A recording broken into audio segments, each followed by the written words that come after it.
Okay, let's review this game.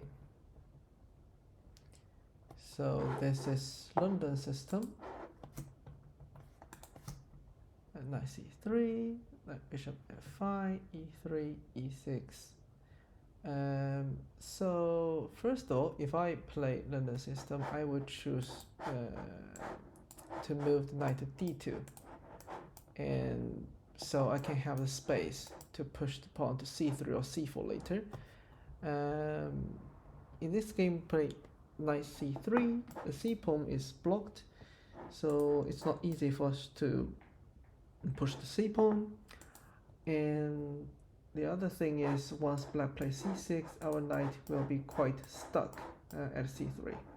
So most of the squares are controlled by black pawns. So instead of moving knight c3, I will play like e3, knight f3, and bishop d3.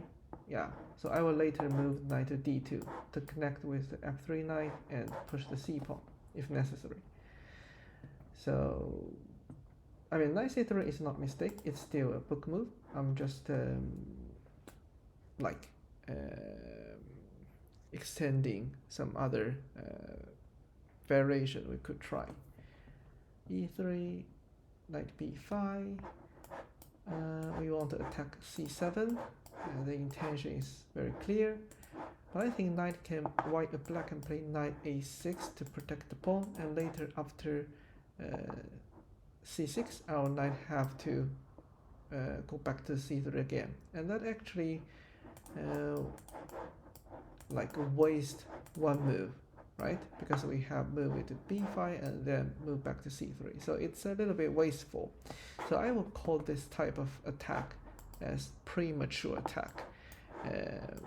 It's first of all, intention is very clear. The second thing is it's not hard for your opponent to defend against your plan. And also, while your opponent defending c7, the knight actually developed. I mean, knight a6 is not the best position for the knight, but it's still, the knight has been developed. And also, after c6, our knight will go back, so we are wasting our moves. So instead, I will just move the other knight, or bishop d3, just keep developing the rest of the pieces. So bishop b4, c3, this is good, and b4, attack the bishop. So the engine suggested a4. That's not easy to find. That's an interesting move. The idea is play b4 later and a5 to trap the bishop. And if black play a6, we can play b4. This is so interesting. If black take our knight, we can take the pawn first, because the bishop is pinned, and we can win a pawn. If black play b6, and we can take that. If black take with the pawn, and this pawn is really weak. This is an isolated pawn, and we can have so many ways to attack the pawn. For example, we can maneuver the knight to b3 to attack the pawn, and also this c5 square. We can control the square with the knight. So black is slightly better. Yeah, so a4 is better because we can play b4 and a5. So if black plays c6, for example, we can actually move the knight to d6, and it's a check. Black cannot castle anymore, and we can win the b7 pawn. So yeah, c6 is definitely the mistake. So b4, we play a4. Yeah, it's still good. A6, and we can still push the pawn to a5. That's the best move, turned out to be the best move. If black take our knight, we can actually take the bishop. If we take our rook, we take it with the queen. And for example, if black take our pawn, and we can take this one, and these two pawns are double pawns, they are so bad. They are weakness.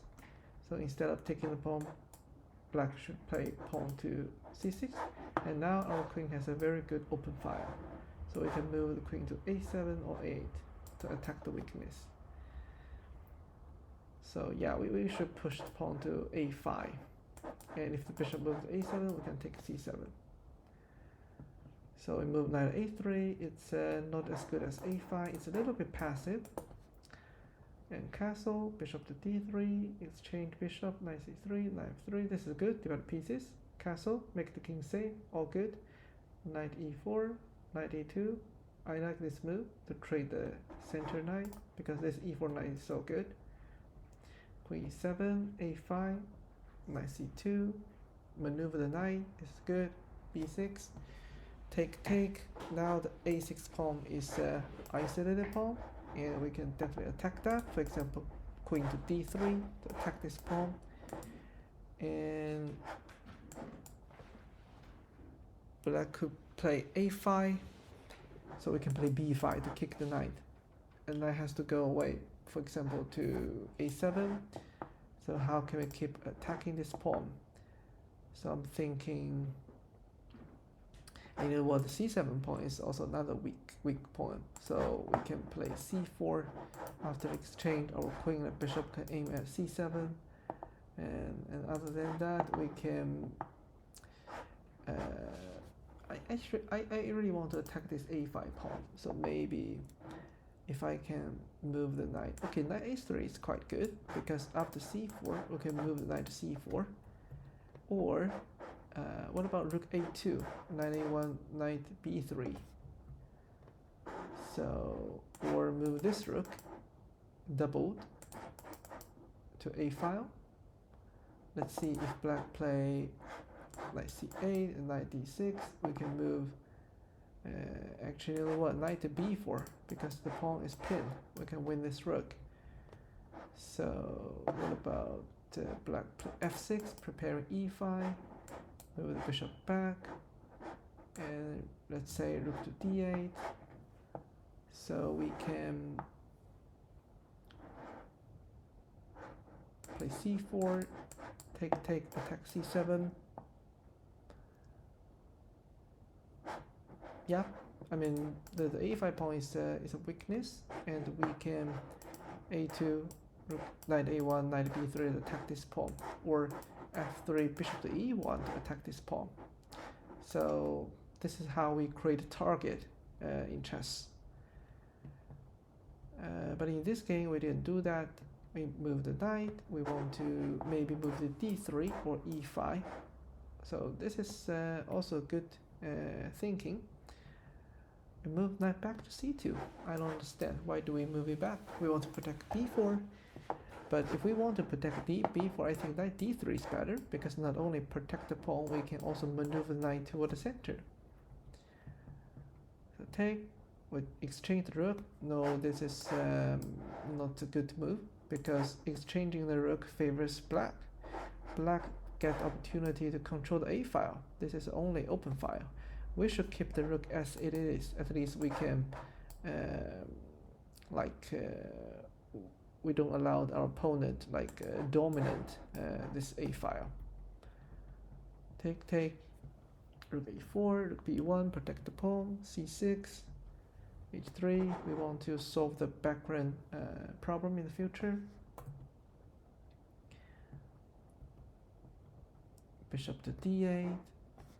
I think the intention is quite clear. After c6, bishop to d8, black is going to move the queen to b7 to attack the b4, because this is the weak pawn. It's not connected, it's an isolated pawn. Queen to c3, queen to b7, rook b3. Okay, this is a mistake, because bishop e7, black can add another attacker on the b4, so we should prepare that. Bishop d6 is the best move. Protect the pawn and guarding e7. After bishop e7, I don't think we have a chance to protect the pawn, so we'll lose a pawn. And e4. Okay, so yeah, these two moves, yeah, it looks like we are trying to control the center, but actually the downside is making this diagonal open, and our king will be in trouble at this diagonal. So instead, I think we should keep playing safe before we are done with the pawn. So yeah, maybe move the queen back a bit to control the dark square. or move the king to h2. Yeah. So e4, c5, bishop d2. Okay, so that's a blunder, because we will. What about after the exchange? The queen can go to d7, and taking our d4, we'll lose a very important center pawn. I will take the pawn. Okay, then that's a discover attack. We'll lose the queen. Yes, then we lost the game. So yeah, so this is my general review of this game, and we can talk about details when we meet.